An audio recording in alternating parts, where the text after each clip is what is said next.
ओम शांति। आज 20 अगस्त 2024 के ईश्वरीय साकार महावाक्य। बाबा कहते, मीठे बच्चे, कामकाज करते हुए भी एक बाप की याद रहे। चलते फिरते बाप और घर को याद करो, यही तुम्हारी बहादुरी है।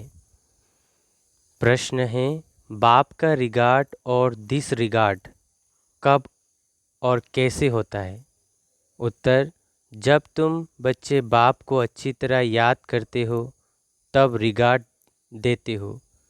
अगर कहते याद करने की फुर्सत नहीं है तो यह भी जैसे डिसरिगार्ड है।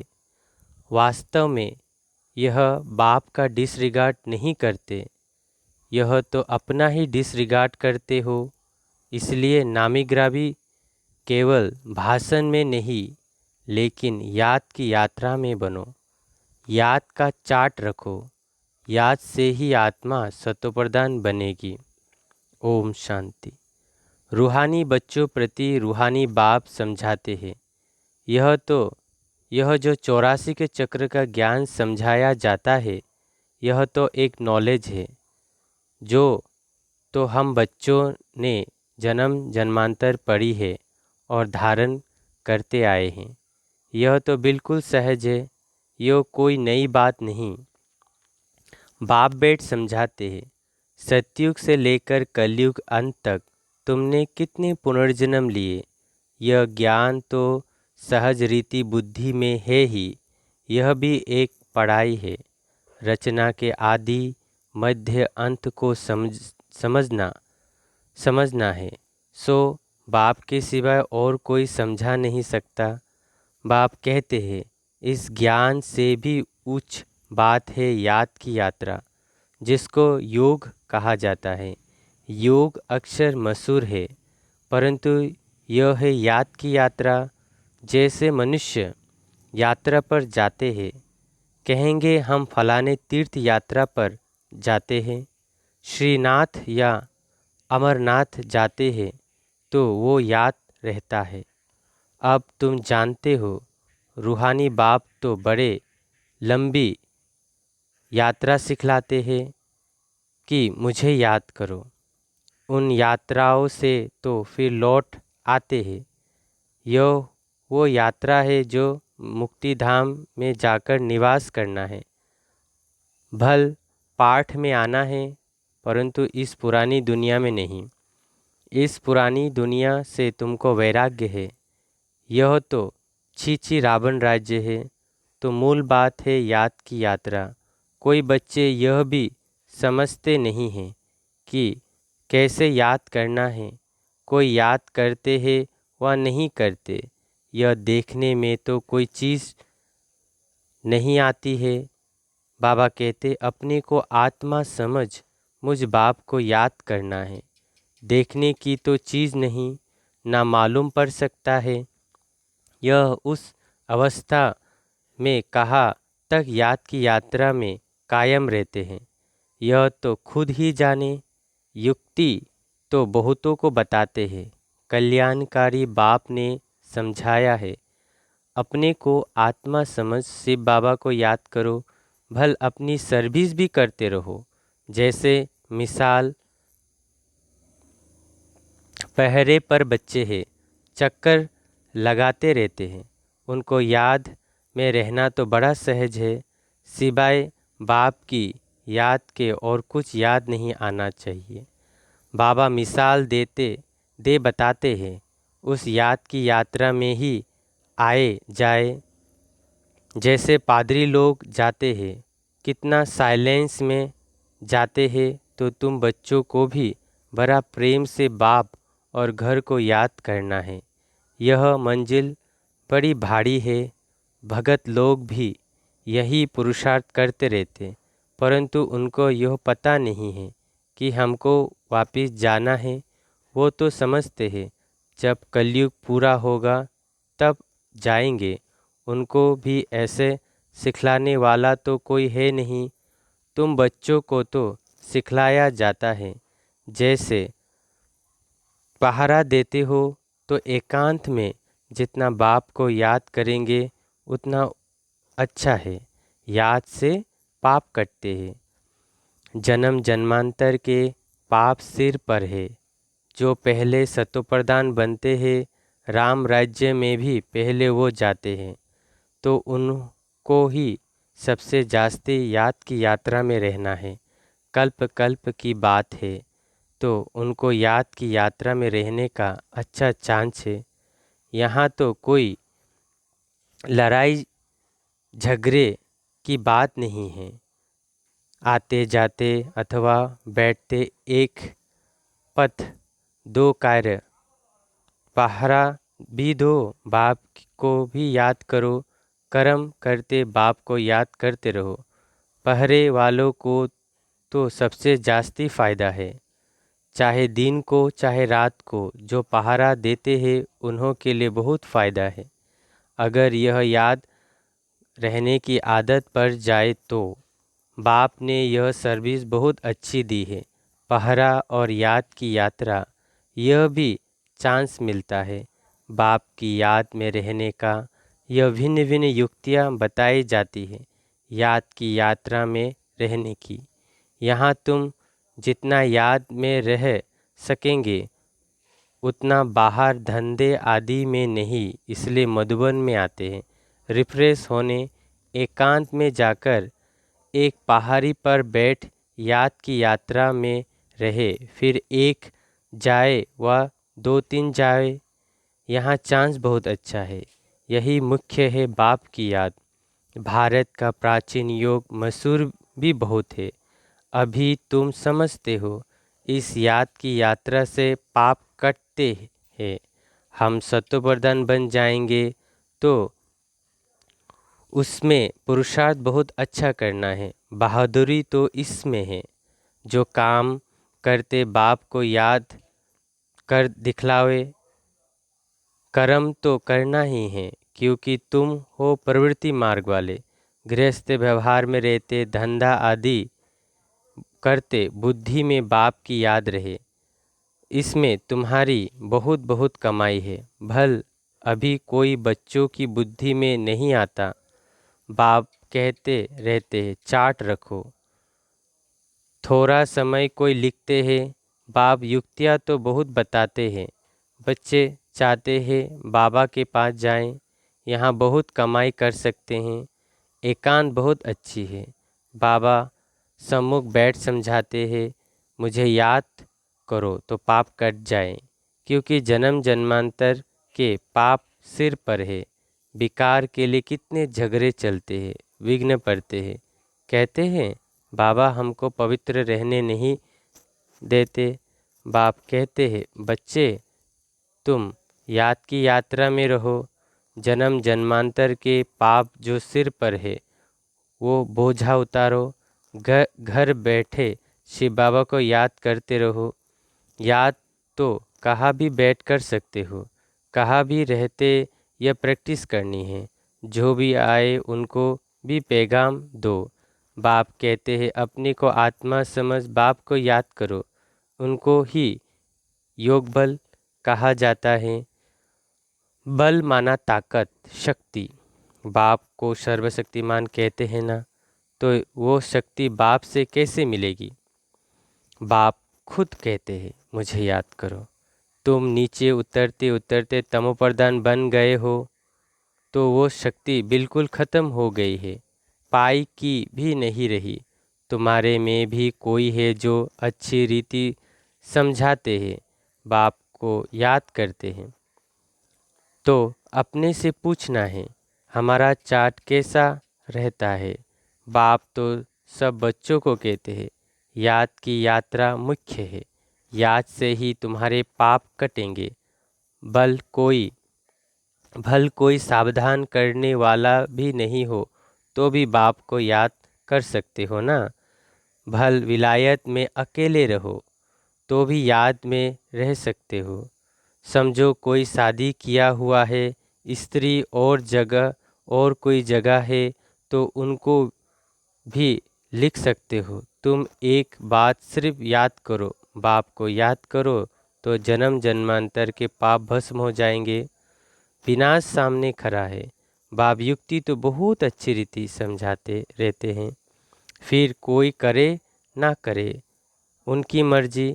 बच्चे भी समझते होंगे कि बाप राय तो बहुत अच्छे देते हैं। हमारा काम है मित्र संबंधी आदि जो भी मिले सबको पैगाम देना। दोस्त हो या कोई भी हो, सर्विस का शौक चाहिए। हमारे पास चित्र तो है, बैच भी है। यह बड़ी अच्छी चीज़ है। बैच किसी को भी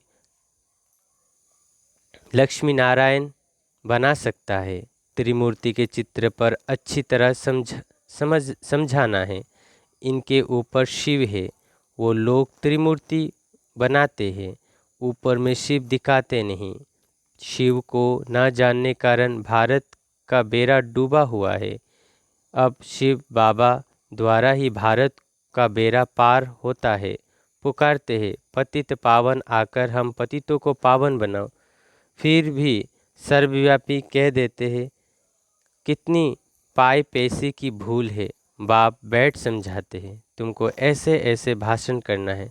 बाप भी डायरेक्शन देते रहते हैं, ऐसे म्यूजियम खोलो, सर्विस करो तो बहुत आएंगे। सर्कस भी बड़े बड़े शहरों में खोलते हैं ना, कितना उन्हों के पास सामान रहता है। गांव गांव में देखने के लिए लोग आते हैं, गांव गांव से देखने के लिए लोग आते हैं। इसलिए बाबा कहते तुम भी ऐसा खूबसूरत म्यूजियम बनाओ जो देखकर खुश हो जाए, फिर औरों को जाकर सुनाओ।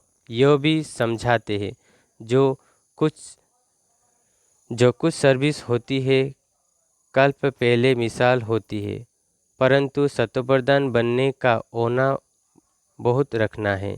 इसमें भी बच्चे गफलत करते हैं। माया बिगने भी इस याद की यात्रा में ही डालती है। अपने दिल से पूछना है, इतना हमको शौक है, मेहनत करते हैं।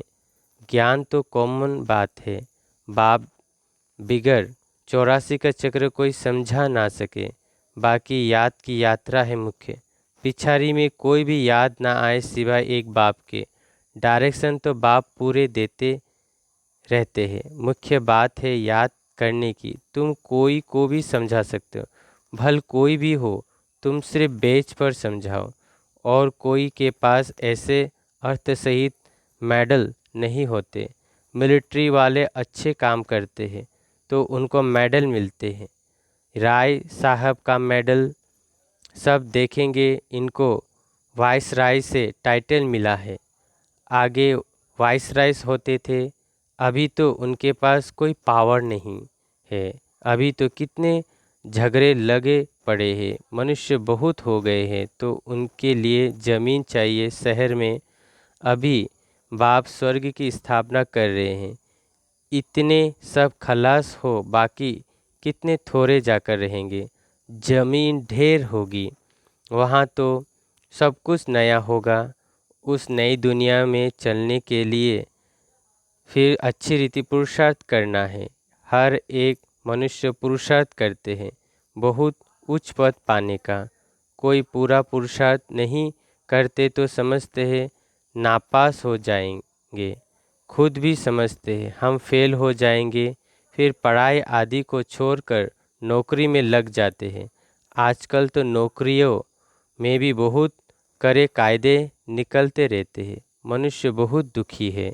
अब बाबा तुमको ऐसा रास्ता बताते हैं। बाप कहते हैं सिर्फ याद की यात्रा में रहो, जितना हो सके रात को बहुत अच्छा है। भल लेटे हुए याद करो। कोई को फिर नींद आ जाती है, बूढ़ा होगा जास्ती बैठ नहीं सकेगा तो ज़रूर सो जाएगा। लेटे हुए बाप को याद करते रहेंगे, बड़ी खुशी अंदर में होती रहेगी, क्योंकि बहुत बहुत कमाई है। यह तो समझते हैं टाइम पड़ा है, परंतु मौत का कोई ठिकाना नहीं। तो बाप समझाते हैं मूल है याद की यात्रा। बाहर शहर में तो मुश्किल है, यहाँ आते हैं तो बड़ा अच्छा चांस मिलता है। कोई फिक्रात की बात नहीं, इसलिए यहाँ चाट बढ़ाते रहो। तुम्हारे कैरेक्टर्स भी इसमें सुधरते जाएंगे। परंतु माया बड़ी दुस्तर है। घर में रहने वालों का इतना कदर नहीं रहता है जितना बाहर वालों को है। फिर भी इस समय गोपो की रिजल्ट अच्छी है। कोई बच्चियाँ लिखती है शादी के लिए बहुत तंग करते हैं। क्या करेंगे? क्या करें? तो मजबूत सेंसिबल बच्चियाँ होगी, जो मजबूत सेंसिबल बच्चियाँ होगी वो कभी ऐसे लिखेगी नहीं। लिखती है तो बाबा समझ जाते हैं रीढ़ रीढ़ बकरी है। यहाँ तो अपने हाथ में है जीवन को बचाना। इस दुनिया में अनेक प्रकार के दुख है। अब बाबा तो सहज बताते हैं, तो बच्चों को महान भाग्य तुम बच्चे तो महान भाग्यशाली हो जो आकर साहेबजादे बने हो। बाप कितना उच्च बनाते हैं, फिर भी तुम बाप को गाली देते हो, सो भी कच्ची गाली। इतने तमोप्रधान बने हो जो बात मत पूछो। इसमें जास्ती और क्या सहन करेंगे? कहते है ना, जास्ती तंग करेंगे तो ख़त्म कर देंगे। तो यह बाप बैठ समझाते। शास्त्र में तो कहानियाँ लिख दी है। बाबा युक्ति तो बहुत सहज बताते। कर्म करते हुए याद करो, इसमें बहुत बहुत फ़ायदा है। सवेरे आकर याद में बैठो, बहुत मज़ा आएगा। परंतु इनका इतना शौक नहीं है। टीचर स्टूडेंट की चलन से समझ जाते हैं यह फेल हो जाएंगे। बाप भी समझते यह फेल हो जाएंगे, सो भी कल्पांतर के लिए। भल भाषण में तो बहुत होशियार है। प्रदर्शनी भी समझा लेते हैं, परंतु याद है नहीं, इसमें फेल हो पड़ते हैं। यह भी जैसे डिसरिगार्ड करते हैं, अपना ही करते हैं। शिव बाबा का तो डिसरिगार्ड होता नहीं। ऐसे कोई कह ना सके कि हमको फुर्सत ही नहीं याद करने की। बाबा मानेंगे नहीं। स्नान पर भी याद कर सकते हो। भोजन करते समय बाप को याद करो, इसमें बहुत बहुत कमाई है। कोई बच्चे सिर्फ भाषण में नामी ग्रामी है, योग है नहीं, वो अहंकार भी घिरा देता है। अच्छा, मीठे मीठे सिकले दे बच्चों प्रति माता पिता बाप दादा का याद प्यार और गुड मॉर्निंग। रूहानी बाप की रूहानी बच्चों को नमस्ते। हम रूहानी बच्चों की रूहानी माता पिता बाप दादा को याद प्यार गुड मॉर्निंग। नमस्ते नमस्ते नमस्ते। शुक्रिया बाबा, शुक्रिया बाबा, शुक्रिया। धारणा के लिए मुख्य सार: एक, सर्वशक्तिमान बाप से शक्ति लेने के लिए याद का चार्ट बनाना है। याद की भिन्न भिन्न युक्तियाँ रचनी है। एकांत में बैठ विशेष कमाई जमा करनी है। सर्वशक्तिमान बाप से शक्तियाँ लेने के लिए याद का चार्ट बनाना है। याद की भिन्न भिन्न युक्तियाँ रचनी है। एकांत में बैठ विशेष कमाई जमा करनी है। 2 नंबर, शतप्रधान बनने का ओना रखना है। गफलत नहीं करनी है, अहंकार में नहीं आना है। सर्विस का शौक भी रखना है, साथ साथ याद की यात्रा पर रहना है। शतप्रधान बनने का ओना रखना है, गफलत नहीं करनी है, अहंकार में नहीं आना है। सर्विस का शौक भी रखना है, साथ साथ याद की यात्रा पर भी रहना है।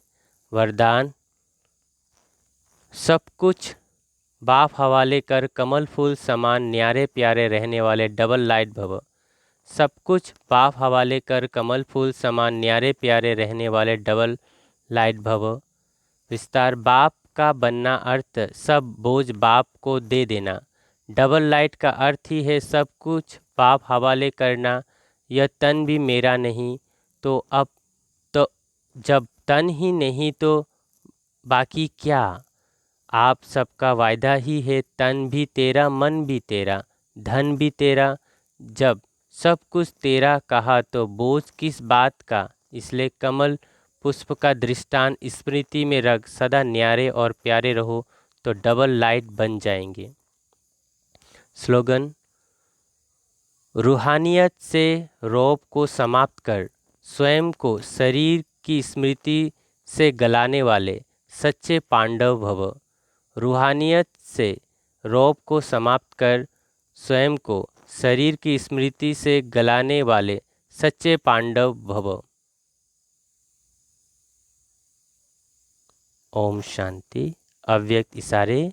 विजय रत्न बनना है तो प्रीत बुद्धि बनो। 20 नंबर।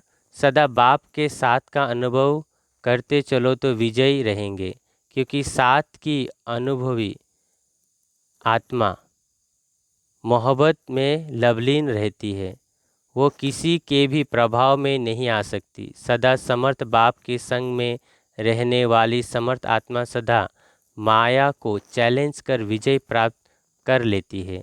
माया का आना यह कोई बड़ी बात नहीं, लेकिन वो अपना रूप ना दिखाए तब कहेंगे विजय। अच्छा, ओम शांति।